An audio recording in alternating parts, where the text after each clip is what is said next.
안녕하세요. 위기관리TV 최은규입니다. 오늘은 기후재앙을 피하는 법, 빌 게이츠 지음, 김민주, 이업 옮김, 김영사에서 출판한 책입니다. 제가 3월 초에 강남역에 있는 서점을 방문했다가 구매를 하게 된 책인데요. 제목과 목차를 보고 관련된 서적을 선택했던 기억이 납니다. 최근 트렌드가 되고 있는 ESG 영역 중에서 이 영역에 해당되는 내용들을 설명하는 책으로 보입니다. 또 이런 환경적인 영향에 대해 최근 많은 관심들을 갖고 있는 기업들과 또 각각의 개인들이 늘어나고 있고, 이를 통해서 우리가 앞으로 갖추어야 될 그리고 실행해야 될 내용들을 다루고 있습니다. 그런 목차를 한번 살펴보도록 하겠습니다. 1장 왜 제로인가? 2장 어려울 것이다.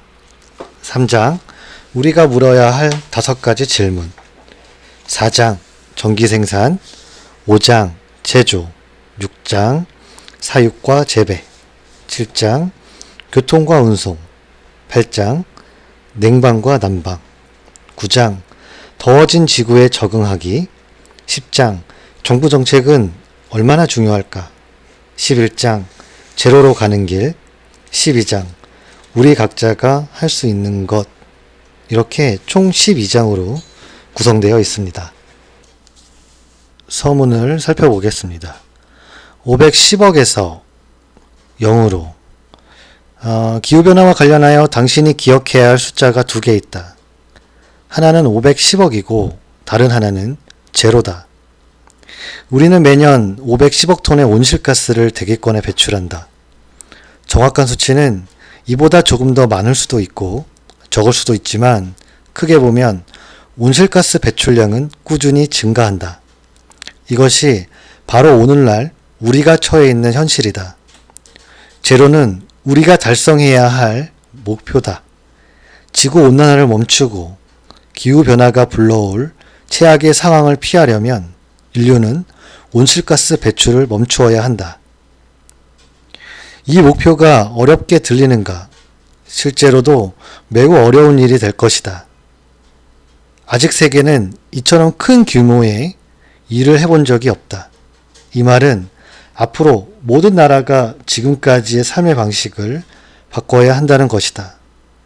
사실상 현대사회에서 우리가 하는 모든 행동, 즉 무언가를 기르거나 만들거나 여기저기 이동하는 등 모든 활동은 온실가스를 배출하기 때문이다. 그래서 시간이 흐를수록 더 많은 온실가스 배출량이 늘어날 것이다 얘기하고 있습니다. 우리는 변할 수 있다. 이미 우리는 변화에 필요한 기술을 가지고 있다. 아직 갖추어야 할 기술도 많지만 우리는 혁신을 일으킬 수 있다. 우리가 무엇을 해야 하는지, 우리가 어떻게 할 수 있는지를 이 책에서 밝혔다. 그러면서 저자는 수년 안에 3가지 사항을 반드시 달성해야 한다고 주장하고 있습니다. 그 첫 번째가 기후재앙을 피하기 위해 제로를 달성해야 한다. 두 번째, 태양광과 풍력 등 우리가 이미 보유한 수단들을 더 빨리 그리고 더 현명하게 사용하는 방법을 찾아 이를 효과적으로 사용해야 한다. 마지막으로 나머지 목표 달성에 필요한 획기적인 기술을 개발하고 출시해야 한다. 이리 주장하고 있습니다. 여기서 간단히 용어에 대해서 설명을 좀 드려볼까 합니다. 우리가 일반적으로 사건, 사고, 재난, 재앙 등을 얘기를 할 수가 있는데 여기서 사건은 사고를 포함하는 의미로 피해가 있던지 없던지 어떠한 위해가 발생한 자체를 사건이라고 하죠. 사고는 결과적 의미로 의해서 피해가 발생한 상황을 얘기를 합니다. 사고 중에서도 관련 해당 지역의 대응 능력을 초과하는 대규모 피해를 야기하는 것, 대규모 사고를 우리가 재난이라고 말합니다. 본 저서에서 얘기하는 재앙은 이 재난 중에서도 이성적으로 생각할 수 있는 수준 이상의 대규모 재난을 의미합니다. 그래서 재앙이라는 것은 우리 전 세계적으로 우리가 사는 이곳에 엄청난 큰 리스크라고 할 수 있는 것이죠. 계속 이 책을 읽다 보면 재앙이라는 표현이 많이 나오게 되는데 제가 설명드린 부분들을 참고하시면 도움이 되실 겁니다. 기후변화로 발생할 수 있는 사례에 대해서 설명하고 있습니다. 아무리 강한 폭풍이라도 보통은 며칠 이상 지속되지는 않지만 경제에 끼치는 영향은 수년에 걸쳐 지속된다. 폭풍으로 인명피해가 발생하고 재산을 잃는 사람도 생긴다. 물리적 피해가 크지 않더라도 피해자들이 받는 정신적 고통은 작지 않다. 허리케인과 홍수는 건설에 몇 년씩 걸리는 빌딩과 도로, 전선을 파괴한다. 물론 파괴된 인프라는 언젠가는 복구되겠지만 경쟁성 장애에 도움이 되는 새로운 투자처에 투입될 수 있었던 돈과 시간을 낭비하게 되는 것이다. 관련된 연구에 따르면 2017년 푸에르토리코 강을 강타한 허리케인 마리아는 이 푸에르토리코의 이 마을의 인프라를 20년 이상 후퇴시킨 것으로 추정하고 있습니다. 언제 다음 폭풍이 몰아쳐 새로 복구한 인프라를 얼마나 후퇴시킬지는 아무도 모르는 것이다. 두 번째 사례로 산불에 대한 이야기를 해보겠습니다. 기후가 더울수록 산불은 더 빈번하게 발생하고 더 파괴적이게 된다. 따뜻한 공기는 식물과 토양에서 수분을 흡수하기 때문에 화재에 더 취약한 환경이 조성된다. 지역마다 조건이 매우 다르므로 산불의 발생 과정과 이러한 양상은 곳곳에서 큰 차이를 보인다. 그러면서 캘리포니아가 이런 산불 발생의 대표적인 예로 이런 예를 들어 설명하고 있습니다. 1970년대 이후 산불은 더 자주 일어나고 있는데 이는 산불이 일어날 수 있는 화재 취약 계절이 더 길어지고 있고 숲에는 더 불에 탈 수 있는 마른 나무가 많아지고 있다는 것이다. 이어서 해수면 상승도 큰 문제가 되고 있습니다. 해수면 상승은 세계에서 가장 가난한 사람들에게 특히 더 심각할 것이다. 빠른 경제 발전을 이루고 있는 방글라데시가 그 대표적인 예이다. 방글라데시는 항상 혹독한 기후에 시달려왔다. 수백 킬로미터에 달하는 방글라데시 해안선은 벵골만에 인접해 있으며 국토의 대부분은 홍수에 취약한 저지대 삼각주에 위치해 있고 이곳에는 매년 많은 비가 내린다. 하지만 기후로 인해 이 방글라데시의 삶은 많은 어려움을 겪고 있습니다. 그래서 좀 세 가지 측면에서 말씀을 드렸습니다. 기후변화로 인한 문제가 발생하고 있고 이로 인한 사례로 푸에르토리코를 강타한 허리케인, 기후변화가 더울수록 산불 발생 빈도가 높아지고 있다. 해수면의 상승과 동물과 이러한 식물에 대한 영향 정도, 위험이 점점 높아지고 있다는 것이죠. 책 내용 중에 코로나19와 이 기후변화가 초래할 피해에 대해서 어떤 것이 좀 더 큰 피해를 초래할지 설명한 내용들이 있습니다. 한번 같이 공부해 보도록 하겠습니다. 코로나19 팬데믹은 2020년에 일어났으며 기후변화는 그보다 더 미래의 일, 다른 시점에 일어날 일이며 그 사이 세계 인구도 변할 것이기 때문에 직접적인 수치를 비교하기는 어렵다. 대신 10만 명당 사망자 수를 나타내는 사망률을 사용해보자. 1918년 스페인 독감과 코로나19 팬데믹의 데이터를 사용해 평균을 내면 글로벌 팬데믹의 세계 사망률을 얼마만큼 증가시켰는지 추정할 수 있다. 분석 결과 팬데믹으로 인해 매년 10만 명당 14명이 사망한 것으로 나타났다. 기후변화와 비교하면 어떨까? 21세기 중반이 되면 기온 상승으로 인한 세계 사망률은 10만 명당 14명으로 팬데믹과 같은 수준으로 올라갈 것으로 예상된다.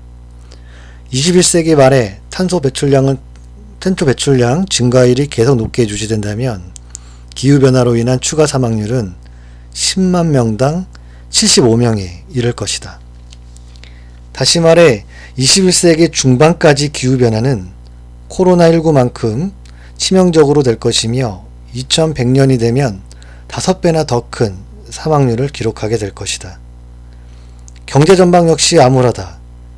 기후변화와 코로나19가 경제에 어떤 영향을 끼치는지 어떤 경제 모델을 사용하느냐에 따라 상황이 다르게 나타난다. 하지만 하나로 볼 수 있는 결론을 얘기하고 있습니다.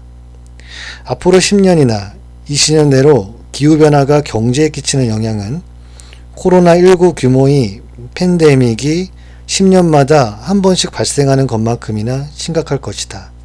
그리고 현재의 배출량을 계속 유지한다면 훨씬 더 나빠질 것이다.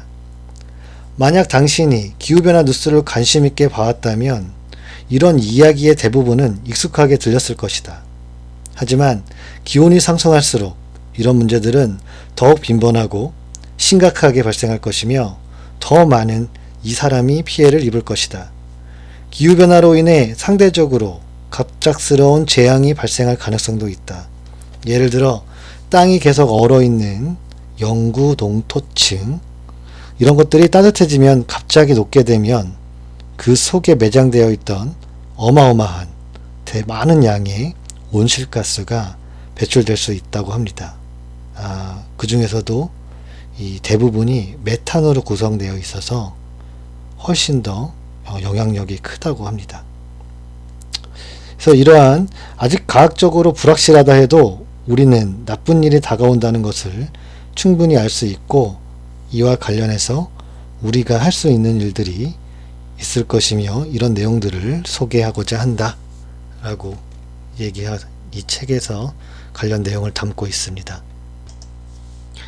이어서 온실가스가 배출되는 5가지 활동에 대해서 설명을 해보겠습니다.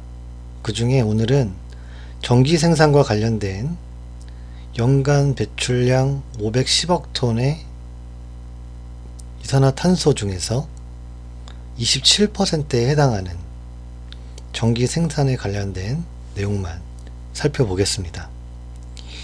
이 밖에 제조, 또 사육과 재배, 교통과 운송, 냉방과 난방 관점에서도 많은 탄소가 배출되고 있습니다.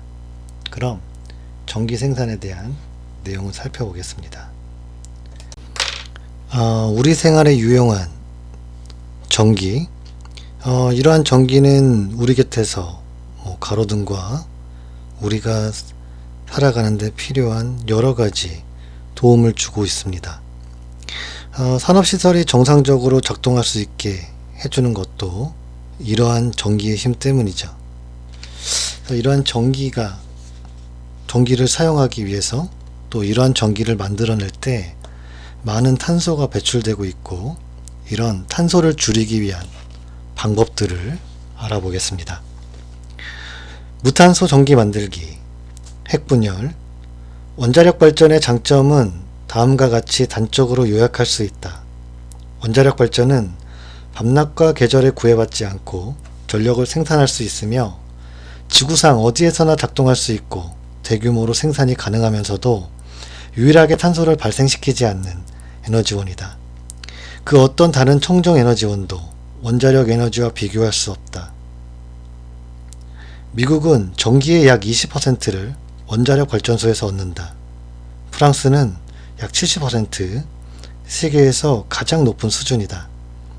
그에 비해 앞서 좀 설명했듯이 풍력과 태양광은 세계적으로 7%에 불과하다. 우리가 더 많은 원자력 발전소를 사용하지 않는 이상 가까운 미래에 저렴한 비용으로 전력망을 탈탄소화할 수 있는 방법은 눈에 띄게 보이지 않는다. 2018년 MIT 연구진은 미국에서 제로를 달성하는 거의 1000개에 달하는 시나리오를 분석했고, 그 중에 가장 싼 방법들을 모두 깨끗하고 언제나 작동 가능한 에너지원, 즉 원자력 활용을 하는 방법을 찾아냈다. 원자력과 같은 에너지가 없다면 제로탄소 전기는 훨씬 더 비쌀 것이다.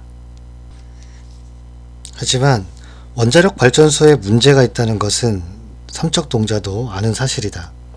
건설 비용이 너무 높다. 인간의 실수로 사고가 발생할 수도 있다.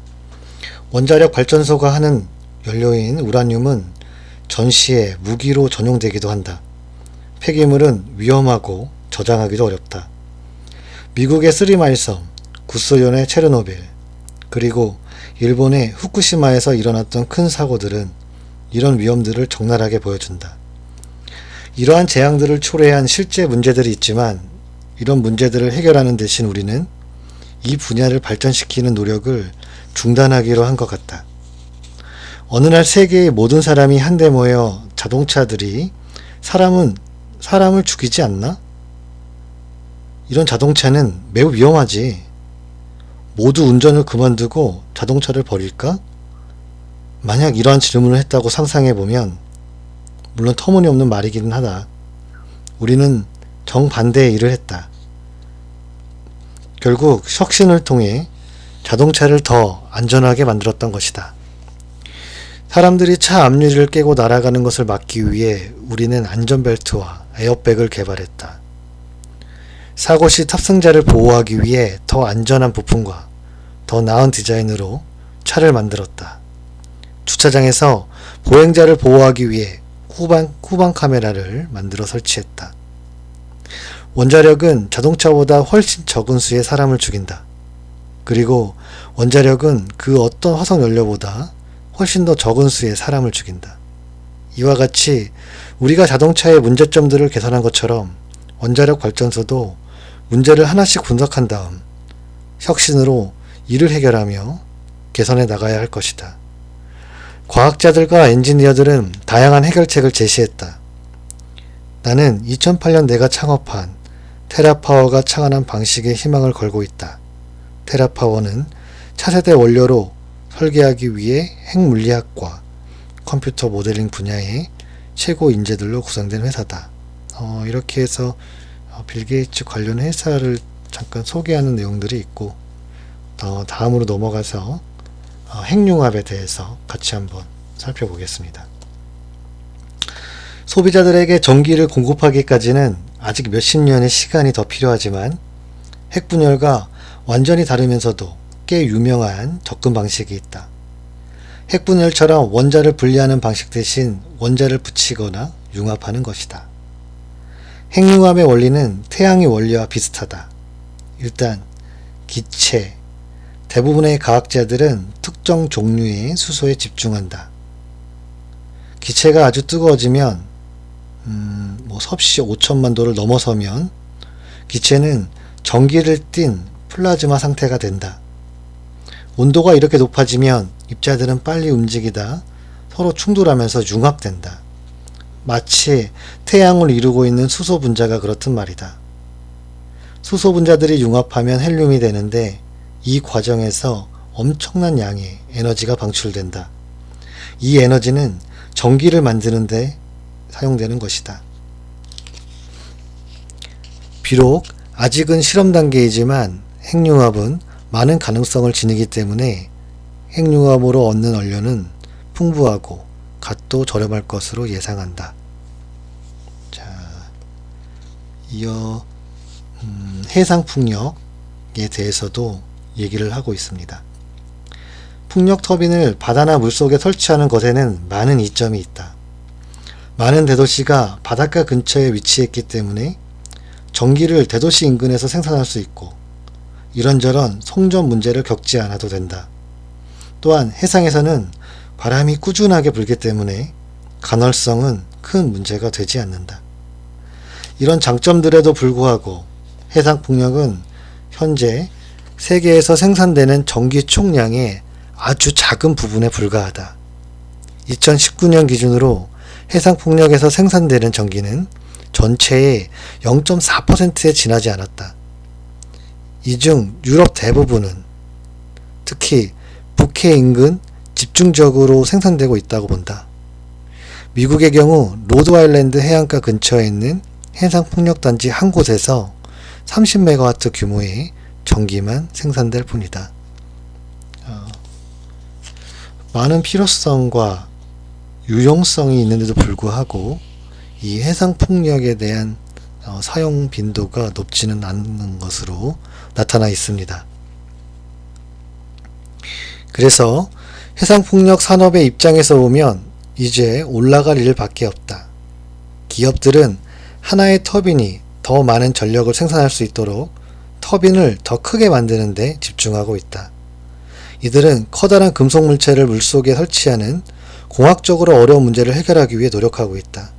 이런 혁신으로 풍력 터빈의 값이 내려가면 전 세계적으로 더 많은 터빈이 설치될 것이다. 이를 반증하듯 최근 3년 동안 해상풍력 사용량은 매년 25%씩 성장했다. 네, 아무래도 시장이 형성되지 않다 보니까 이 ESG 영역의 어떤 이런 환경의 중요성이 강조되고 있는 부분에서 이런 해상풍력에 대한 사업도 앞으로 전망이 있을 것으로 보여집니다. 다음은 지열. 지하 깊은 곳 수십 미터에서 약 1.6km 깊은 지하에는 무탄소 전기 생산에 사용할 수 있는 뜨거운 돌들이 있다. 고압의 물을 관을 통해서 지하의 돌에 주입하면 돌의 뜨거운 열을 물이 흡수하여 증기로 변해서 반대쪽 관을 통해 지상으로 나온다. 이렇게 나온 증기는 터빈을 작동시켜 전기를 생산한다. 하지만 지하의 열을 사용하는 것에는 단점이 있다. 에너지 밀도, 이런 우리가 얻는 에너지의 양을 얘기하는데 이런 것들이 꽤 낮다고 합니다. 그래서 데이비드 맥케이는 2009년 출간한 지속 가능한 에너지 만들기라는 저서를 통해서 지열 에너지는 영국 에너지 수요의 2% 이하만 충족할 수 있다고 추정하고 심지어 이 정도의 에너지를 생산하는 데에는 영국 전역의 모든 땅을 그것도 무료로 파야 한다고 주장했다.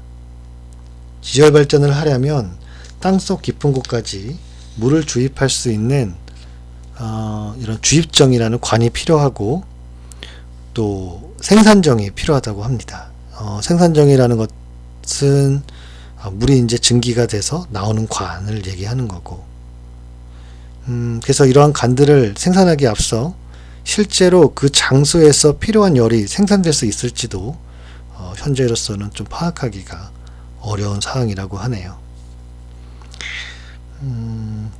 이런 어려움들이 지열 발전이 세계적인 전력 소비에 약간만 기여할 것이라는 사실을 의미하기는 하지만 앞서 말씀드렸던 우리가 자동차를 점진적으로 개선했던 것처럼 지열 발전 역시 점진적으로 개선할 만하다라고 주장하고 있습니다. 자, 다음은 이렇게 앞서 설명드렸던 지열이나 또 해상 풍력, 핵융합에 대한 기술에 대한 얘기를 좀 말씀드렸고, 저장 기술에 대해서 추가적으로 설명을 해보겠습니다. 배터리. 나는 도시가 사용하는 양의 에너지를 충분히 저장할 수 있는 저렴한 배터리를 연구하는 뛰어난 엔지니어들을 만났다. 이런 배터리들은 휴대전화나 어떤 컴퓨터에 들어가는 배터리와 구분하기 위해 우리는 이것을 그리드 스케일 배터리라고 부른다. 계절적 간헐성 문제를 해결할 수 있을 정도로 수명이 길다. 내가 존경하는 발명가 중 한 명은 고체 금속 대신 액체 금속 배터리를 연구하고 있다. 그는 액체 금속이 더 많은 에너지를 저장하고 더 빠르게 전달할 수 있다는 점을 착안해 액체 금속 배터리를 구상하게 되었다. 이런 장점은 도시 전체에 전력을 공급할 때 매우 요긴할 것이다. 이런 아이디어는 연구실에서 이미 증명되었으며 현재 연구진은 경제성을 확보하고 현장에서도 무리 없이 사용 가능한 배터리를 연구하고 있다. 네, 이런 그리드 스케일 배터리는 상당히 앞으로도 유용하게 쓰여질 것으로 보여지네요. 자, 다음 양수발전.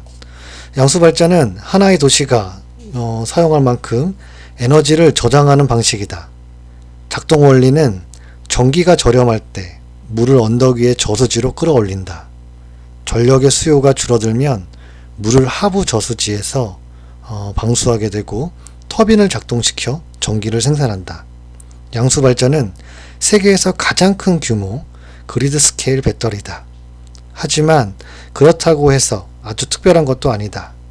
미국에서 가장 큰 10개의 양수발전소는 미국이 1시간도 안 되는 시간에 소비하는 전기만 저장할 수 있다. 왜 양수발전이 아직까지 활성화되지 않았는지 눈치챈 사람도 있을 것이다. 하부 저수지의 물을 상부 저수지로 끌어올리려면 상부 저수지를 나눌 수 있는 언덕이 있어야 하는 것은 물론이고 두 저수지에 물이 많아야 한다. 언덕도 없고 저수지가 없다면 양수발전은 아예 불가능하다. 이렇게 여러 가지 문제점이 있지만 이런 양수발전을 이용하는 어떤 환경이 갖추어진 곳이라면 충분히 투자해 볼 만한 하나의 방법입니다. 그 다음으로 추결, 또 저렴한 수소를 이용하는 방법들에 대해서 나와 있습니다. 혁신 기술들을 소개하고 있습니다. 그 중에 탄소 포집 기술을 얘기하고 있는데, 천연가스와 석탄을 사용해 지금처럼 전기를 계속 만들고 이산화탄소가 대기에 배출되기 전에 빨아들이는 방법도 있다. 탄소 포집 저장이라고 불리는 이 기술은 화석연료 공장에 특수장치를 설치해 이산화탄소를 흡수하는 것이다. 쉽게 말씀드리면 집안 내에 공기청정기가 모두들 하나씩은 보유하고 있으실 텐데, 이런 공기청정기는 미세먼지 등을 빨아들여서 우리가 사는 실내에 깨끗한 공기를 제공을 해주잖아요. 이런 탄소 포집도 마찬가지로 이 환경에 존재하는 이산화탄소를 흡수해서 우리에게 정화된 새로운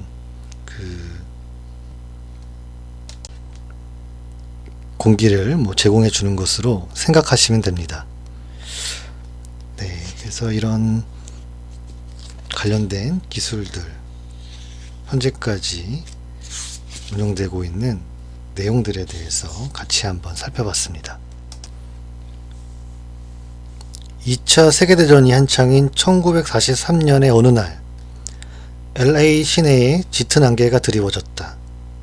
곧이어 LA 주민들의 눈은 따끔거리기 시작했고 코에서는 콧물이 흐르기 시작했다. 심지어 운전을 할 때도 새블록 앞을 볼 수가 없어 운전을 하지 못했다고 전해진다. 몇몇 주민들은 일본이 화학무기로 LA를 공격했다고 생각할 정도였다. 안개는 그 정도로 독했고 앞을 볼 수가 없었다. 물론 일본군이 LA를 공격한 것은 아니었다. 심각해진 대기 오염과 악화된 기후 조건이 결합해서 빚어낸 스모그 현상 때문이었다. 그로부터 9년이 지난 1952년 12월, 런던은 무려 5일 동안 스모그에 갇혔다. 버스와 구급차는 운행을 멈춰야 했고 스모그가 영화관 앞으로 스며들어 영사기를 가리는 바람에 영화 상영이 취소될 정도로 상황은 심각했다. 경찰 역시 몇 미터 앞을 볼 수 없었기 때문에 상품점의 약탈이 증가하고, 이런 오늘날 런던 스모그 사건이라고 알려진 이 스모그로 최소 4,000명이 죽게 되었다. 1950년대와 1960년대 이런 사건들이 연달아 일어나자 미국과 유럽은 본격적으로 대기 오염을 중요한 공공정책의 의제로 삼기 시작했다. 정책 입안자들은 재빠르게 움직였다. 1955년 미국 의회는 대기 오염을 본격적으로 연구하고 해결책을 찾기 위해 정부 재정을 투입했다. 이듬해인 1956년에 영국 정부는 대기 오염 방지법을 제정하고 도심 지역에 무연연료만 사용할 수 있는 무연지구를 지정했다. 7년 후 미국의 대기 청정법, 대기오염 통제를 위한 규제 체계를 확립했다. 아직도 미국의 대기 청정법은 대기오염을 규제하는 법 중에서 가장 포괄적이면서 영향력 있는 법으로 평가되고 있다. 1970년 닉슨 대통령은 미국 환경보호국을 설립하기도 했으며 이러한 미국의 대기 청정법에 따라 만들어진 규제들은 공기를 해독하자라는 목표에 충실했다. 이렇게 정부 정책의 어떤 참여에 대한 중요성을 설명하고 있습니다. 기후변화에 대한 대부분의 공로는 전기차 운전이나 태양, 이런 풍력에너지 등의 온실가스 배출량을 줄이는 상대적으로 쉬운 방법에 초점을 맞춘다. 이를 이해하지 못하는 것은 아니다. 왜냐하면 첨단 기술이 초기 단계임에도 충분히 성공하고 있다고 보여줌으로써 더 많은 사람이 제로탄소 경제에 뛰어들 수 있게 하기 때문이다. 이처럼 쉬운 방법에 집중하는 것이 중요하다. 더구나 우리는 아직 이런 쉬운 일도 충분히 하고 있지 않다. 아직 하지 않은 쉬운 일들이 많다는 것은 좋게 말하면 큰 발전을 이룰 수 있는 기회가 있다는 말이다. 하지만 이렇게 쉬운 일만 해서는 안 된다. 기후변화에 대응하자는 목소리가 커져감에 따라 우리는 전기 저장 기술, 청정연료, 시멘트, 철강, 비료 등 어려운 일에도 관심을 가져야 한다.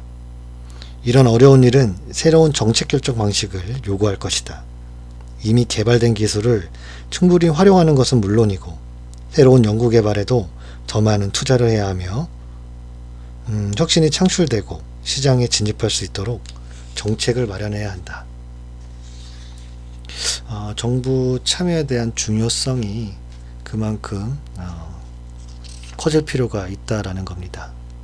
그래서 기술이나 이런 정부의 정책, 우리가 지금 경쟁하고 있는 시장, 이 세 가지가 좀 발맞춰서 나가는 제도가 필요할 것으로 생각됩니다.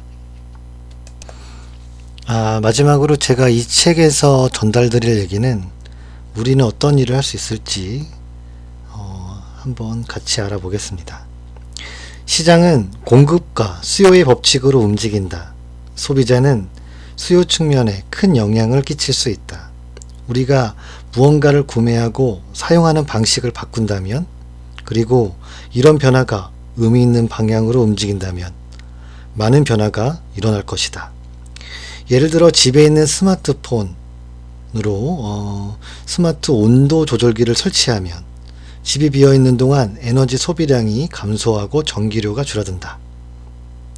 이어서 온실가스도 감축할 수 있다. 하지만 탄소 배출량을 감축하는 것이 소비자가 할 수 있는 가장 영향력 있는 일은 아니다. 소비자는 새로운 대안에 대한 수요가 존재한다는 신호를 시장에 보낼 수도 있다. 당신이 초고효율 전구, 전기차, 열펌프, 인공고기를 사면 이런 수요가 결국 시장에 보내는 신호로 인식이 되기 때문에 기업들이 반응을 하게 되겠죠. 기업들의 반응은 생각보다 상당히 빠릅니다.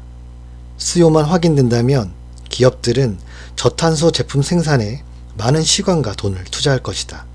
그러면 이런 제품의 가격은 하락하게 되고 대규모 도입이 점점 더 쉬워질 것이다. 투자자들은 제로 기술을 만드는 혁신적인 기업에 자신감을 가지고 투자도 할 것이다 라는 겁니다. 그래서 결국 우리는 모두가 즐길 수 있는 기후를 유지해 수억 명의 가난한 사람들이 인생을 가꿀 수 있도록 돕고 결과적으로 다음 세대를 위해 지구를 보존할 수도 있습니다. 4차 산업혁명 시대를 준비하며 살아가는 지금 기후변화, 태풍, 지진, 테러 해킹, 전염병 등과 같은 예측할 수 없는 환경에서 발생하는 위기로부터 위협을 받고 있습니다. 위기관리TV에서는 이러한 위기로부터 안전하게 대응하기 위해 해결 방안을 다루고 있습니다. 또한 관련 도서나 관심 분야의 책을 읽고 관련 내용도 함께 공부하고 공유하고 있습니다. 지금까지 관련 내용, 빌 게이츠 기후재앙을 피하는 법에 대한 내용을 들어주셔서 감사합니다. 그럼 마치겠습니다.